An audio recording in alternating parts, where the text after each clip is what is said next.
Bulletin का आगाज करें और सबसे पहले आपको खबर दें, चारों सूबों में आज रात से अगले 6 रोज तक गरज चमक के साथ बारिश की पेशगोई की गई है। लाहौर, रावलपिंडी, जेहलम, चकवाल, अटक, मियांवाली में बादल बरसेंगे। कई शहरों में आंधी भी आएगी। डेरा गाजी खान, मुल्तान, रहीम यार खान और बहावलपुर में भी बारिश होगी। इस्लामाबाद, आज़ाद कश्मीर, खैबर पख्तूनख्वा के कुछ इलाकों और बलोचिस्तान में भी बारिश होगी। महकमे मौसमियात के मुताबिक जुमेरात की शब से मंगल तक मुल्क में मौसम अबरालूद रहेगा। गरज चमक होगी, बारिश बरसेगी और तेज़ हवाएं भी चलेंगी। महकमा मौसमियात के मुताबिक पंजाब, KPK और आज़ाद कश्मीर में भी बारिशें होंगी। सिंध और मशरकी बलोचिस्तान में भी कहीं कहीं बादल बरसेंगे। कश्मीर, गिलगित बल्तिस्तान और इस्लामाबाद में भी बारिशें होंगी। महकमा मौसमियात के मुताबिक रावलपिंडी, जेहलम, सरगोदा, मंडी बहाउद्दीन में भी बारिश होगी। लाहौर, गुजरात, सियालकोट, फैसलाबाद, डीजी खां, मुल्तान, बहावलपुर, कोयटा, जैकबाबाद, लाड़काना, हैदराबाद और मीरपुर खास में भी बारिश का इम्कान है। मियां आबिद, यून्यूज़, लाहौर। अमरीकी इदारे फूड एंड एग्रीकल्चर ऑर्गेनाइजेशन ने खबरदार किया कि पाकिस्तान में बारिश के बाद टिड्डियों के हमले में तेज तर इजाफा हो सकता है।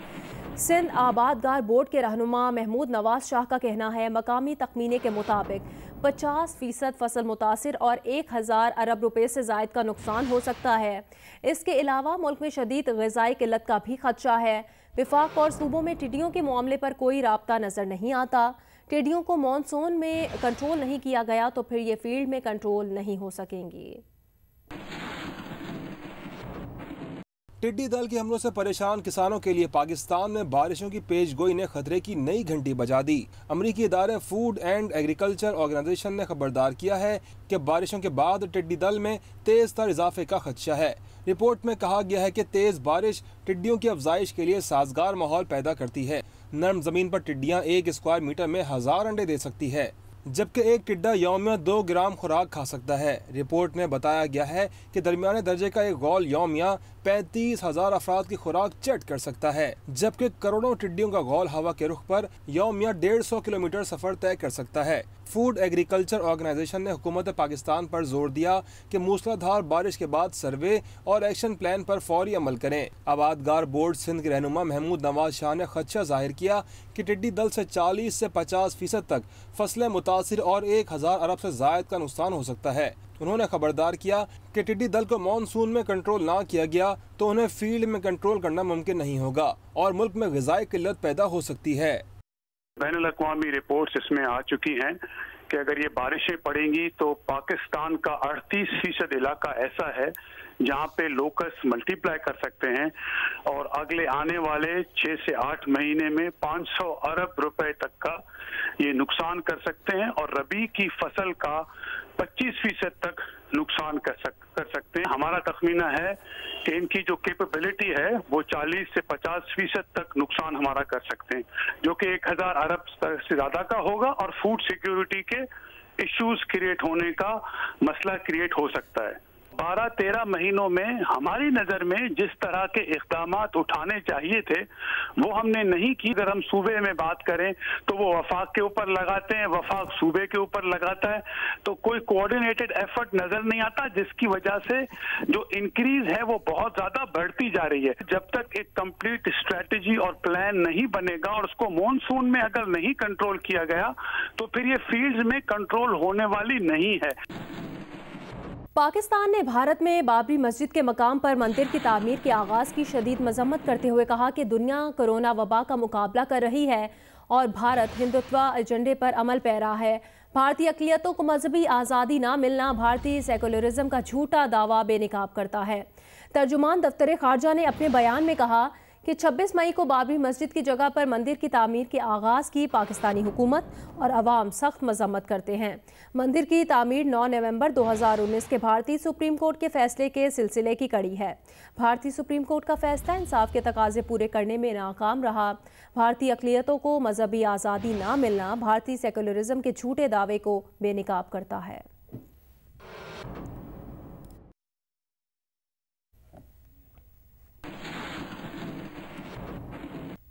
अक़वाम मुत्तहिदा में पाकिस्तान के मुस्तकिल मंदूब मुनीर अकरम ने कहा कि अक़वाम मुत्तहिदा की सलामती काउंसिल को मकबूजा कश्मीर में भारत के जंगी जराइम का नोटिस लेना चाहिए। मुनीर अकरम ने तनाज़ात में घिरे शहरियों की हिफाजत पर सलामती काउंसिल में वर्चुअल मुबाहिसे में पाकिस्तान का मौक़िफ़ पेश किया। उन्होंने कहा कि भारत कश्मीर में इंसानी हुकूक और मुरवजा आलमी कवानीन की संगीन खिलाफ वर्जियों का मुर्तकिब है।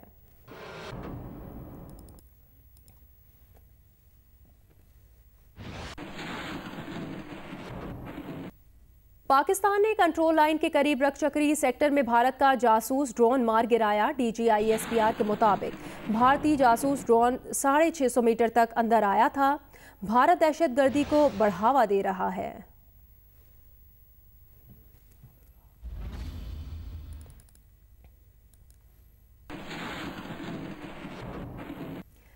कराची में तैयारे की तबाही की वजूहात जानने के लिए माहिरीन की टीम जाए हादसा पर पहुंच गई है। टीम में फ्रांसीसी माहिरीन, CAA और PIA के माहिरीन शामिल हैं। तहकीकाती टीम की आज की मसरूफियात से मुतालिक अपडेट करेंगे नुमाइंदा जियो न्यूज़ तलहा हाशमी।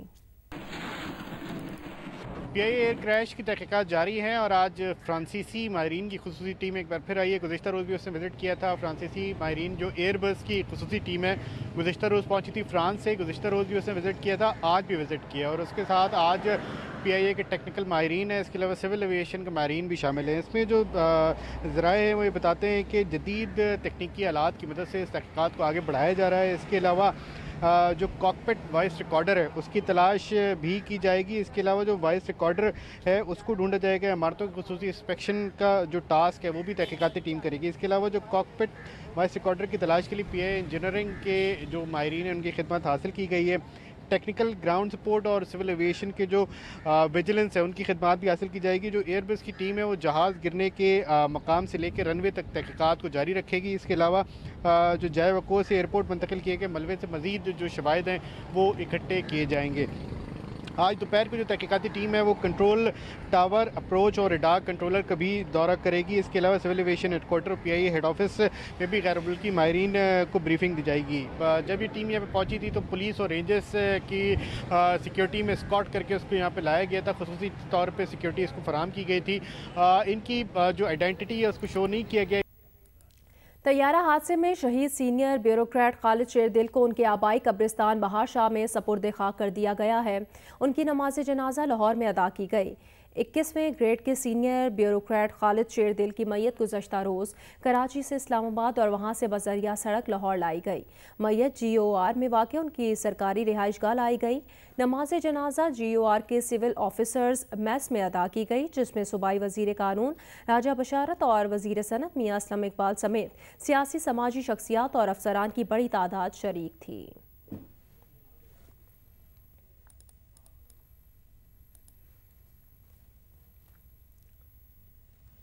कोरोना वायरस 24 घंटों के दौरान मुल्क भर में मजीद 28 जिंदगियां ले गया। मौत की तादाद 1225 हो गई। मुल्क भर में मरीजों की तादाद 59,151 हो गई। दुनिया भर में मुतासिरा ममालिक में पाकिस्तान 18वें नंबर पर पहुंच गया।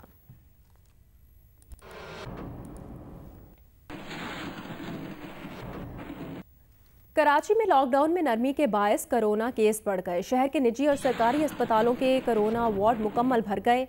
अस्पतालों ने मजीद कोरोना मरीज लेने से इनकार कर दिया और बाज़ाब्ता नोटिस आवेज़ा कर दिया कि मजीद मरीजों को दाखिला नहीं दिया जा सकता। महकमा सेहत के हुकाम के मुताबिक मरीजों का बोझ ईद की छुट्टियों के बायस सामने आया है।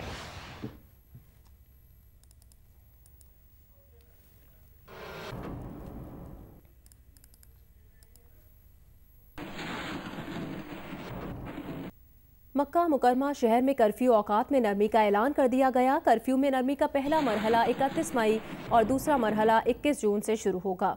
सऊदी वजारत दाखिला के मुताबिक मक्का मुकरमा में 31 मई से सुबह 6 से दोपहर 3 बजे तक कर्फ्यू में नरमी की जाएगी। मक्का मुकरमा में आने जाने की इजाज़त होगी। शहरी दिन को मोहल्ले में चहलकदमी कर सकेंगे। मस्जिद अल हराम में मुकर्ररा ज़वाबित के मुताबिक जुमे और फ़र्ज़ नमाज़ें जमात से अदा की जाएंगी। हुकाम के मुताबिक कर्फ्यू में नरमी का दूसरा मरहला 21 जून से शुरू होगा। नरमी के औकात में तिजारती मराकज़, रेस्टोरेंट्स, कहवाखाने खोले जाएंगे। अवामी मकामात पर 24 घंटे समाजी फासले की पाबंदी बरकरार रहेगी। 50 से ज़ायद अफराद पर मुश्तमिल शादियाँ और ताज़ियती इज्तिमा नहीं हो सकते।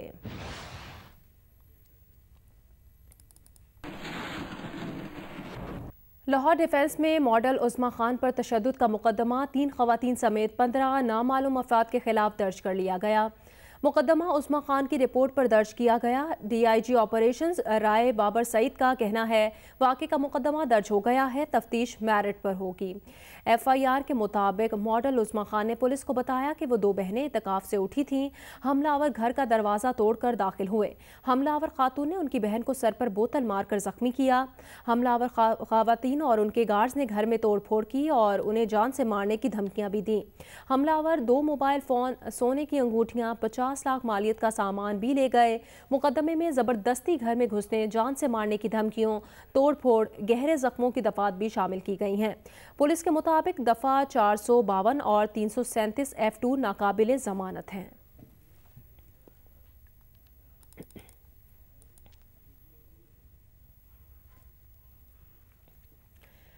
वज़ीर आज़म के मुआवने ख़ुसूसी बराए एहतसाब शहजाद अकबर ने कहा, नून लीग की हुकूमत ने चीनी की बरामद पर तकरीबन 27 अरब की सब्सिडी दी। सिर्फ साबिक वज़ीर आज़म शाहिद खाकान अब्बासी के दौर में 20 अरब रुपए की सब्सिडी दी गई। मुस्लिम लीग नून की तर्जुमान मरियम औरंगज़ेब का कहना है शाहिद खाकान अब्बासी ने उस वक्त सब्सिडी दी थी जब हालात बेहतर थे। मौजूदा हुकूमत ने कमी के दिनों में चीनी बरामद करने की इजाज़त दी, जिससे कीमत 80 से 90 रुपए पर चली गई। वज़ीर आज़म के मुआवन ख़ुसूसी शहजाद अकबर ने कहा कि सिर्फ साबिक वज़ीर आज़म शाहिद खाकान अब्बासी के दौर में 20 अरब रुपए की सब्सिडी दी गई। सलमान शहबाज ने शाहिद खाकान से मुलाकात की और फवाद हसन फवाद ने उसी वक्त वजारत सनत को खत लिख दिया। मुस्लिम लीग नून की रहनुमा मरियम औरंगज़ेब ने रद्द-ए-अमल में कहा कि नून लीग ने 5 साल चीनी की कीमत बढ़ने नहीं दी। नून लीग जब हुकूमत में आई थी उस वक्त चीनी 54 रुपए किलो थी। हुकूमत की मुद्दत खत्म होने पर चीनी 53 रुपए किलो थी। काबीना को चेयर वजीर आज़म करता है और उनके फैसलों की वजह से एक्सपोर्ट की इजाज़त दी गई। मुल्क के अंदर चीनी की किल्लत होने के बावजूद सब्सिडी और एक्सपोर्ट की कीमत देने से मुल्क में चीनी की कीमत 80-90 रुपए तक जा पहुंची। मरियम औरंगज़ेब की प्रेस कॉन्फ्रेंस पर वज़ीर आज़म के मुआवन ख़ुसूसी शहबाज गिल ने सवाल किया कि नून लीग को शुगर इंक्वायरी रिपोर्ट पूरी तरह समझ आ गई है। बोले, अंग्रेजी में रिपोर्ट उन्हें अक्सर समझ नहीं आती, पहले मिठाइयाँ बांटते हैं फिर वजाहतें करते हैं। शहजाद अकबर ने पीपल्स पार्टी को भी तनकीद का निशाना बनाया। कहा कि सिंध में सबसे ज्यादा सब्सिडी किसको मिली उसका अंदाजा लगाना मुश्किल नहीं। एक और भी लायके आज़म हैं मुराद अली शाह साहब, उनके बारे में 215 पैरा से शुरू होता है कमीशन के 4.12 अरब रुपए की सब्सिडी दी गई और ये सब्सिडी बिल्कुल state of bank of Pakistan के थ्रू गुजारी नहीं, सिंध बैंक के थ्रू वो पैसे दे दिए गए। और मेरा ख्याल है इसमें किसी को इनाम नहीं मिल सकता कि गैस करें ये शुगर की जो सब्सिडी है सिंध वाली सबसे ज़्यादा किस ग्रुप को मिली। सनाला साहब को तो पता ही होगा, ओमनी को मिली सबसे। उधर शुगर मिल्स एडवाइजरी बोर्ड ने कहा है कि शहजाद अकबर रिकवरी के मामले में सिर्फ जनूबी पंजाब की मिलों पर फोकस करें जो रिकवरी में मुबैना कमी करती हैं। बोर्ड का कहना है कि पूरे पाकिस्तान की शुगर इंडस्ट्री में सिर्फ तरीन ही ईमानदार नहीं, पहले अपने गिरेबान में झांके और फिर बात करें। जहांगीर तरीन ने कहा कि हुकूमती तर्जुमान 2017 और 2018 से मुतालिक हकायक भी सामने लाएं, वो इस पर हुकूमत के शुक्रगुजार होंगे। अपने बयान में उन्होंने कहा कि 2017 और 18 में वो वाहिद शुगर मिल मालिक थे जिन्होंने किसानों को 180 रुपये फ़ी मन के हिसाब से अदायगी की थी। इस हकीकत का एतराफ़ तो उनके लीडर भी कर चुके हैं। बैरिस्टर शहजाद अकबर ने कहा कि वो जहांगीर तरीन के इस बयान को नहीं मानते। Barrister Shahzad Akbar programme capital talk में गुफ्तगू कर रहे थे। आज तो जहांगीर तरीन साहब की तरफ से भी रिस्पांस आया और वो कह रहे हैं कि I will be grateful if current government spokesperson acknowledge that in the year 2017-18 season I was the only one who paid the full rupees 180 support price of cane while others are accused of paying only rupees 140। आप acknowledge करते हैं इसको? कुछ मिलें थी जो बड़ी complicated उनका सिस्टम था, जैसे JDW का था, उसके अंदर जो कमीशन जिस तरह से इन चीज़ों को उसने देखा है वहाँ पे बड़े हाई ग्रेड किस्म की उसके अंदर सॉफ्टवेयर इस्तेमाल हुए थे, बट वो भी डिलीटेड फाइल्स रिकवर कर ली गई और उसके अंदर भी ग्रोअर्स को कम पैसे, वज़न के मामले में कटौती। ये ज़रूर है कि कुछ मिलें कम कटौती करती थी और कुछ मिलें ज़्यादा कटौती करती थी, लेकिन ऐसा नहीं है कि इस प्रैक्टिस में सारे मुलव्वस नहीं थे। तो मैं इस चीज़ से एग्री नहीं करता हूँ। आप जहांगीर तरीन साहब की राय जी मैं बिल्कुल राय से एग्री नहीं करता। देखिए, कमीशन बनाया गया था, ये एक शख्स का कमीशन नहीं था, इसके अंदर 7-8 इदारे थे, तमाम के इसके ऊपर साइन मौजूद है। इस कमीशन की रिपोर्ट के अंदर जो चीज़ें हैं इसके पीछे पूरे एक एविडेंस एनेक्शंस पड़े हुए हैं। ये अब जिस भी इदारे को दिया जाएगा वो इदारे को वो तमाम सबूत भी दे दिए जाएंगे। बिल्कुल ठीक है। खेल के मैदान से खबर दें, इंटरनेशनल क्रिकेट काउंसिल के बोर्ड का अहम इजलास वीडियो कॉन्फ्रेंस के जरिए आज होगा, जिसमें क्रिकेट की बहाली के लाहे अमल पर गौर किया जाएगा। ऑस्ट्रेलिया में इस साल अक्टूबर में तयशुदा T20 वर्ल्ड कप के बारे में भी फैसला मुतवक्के है। क्रिकेट की सुप्रीम बॉडी के अगले चेयरमैन के इंतखाब के लिए तरीकाकार पर भी बातचीत होगी।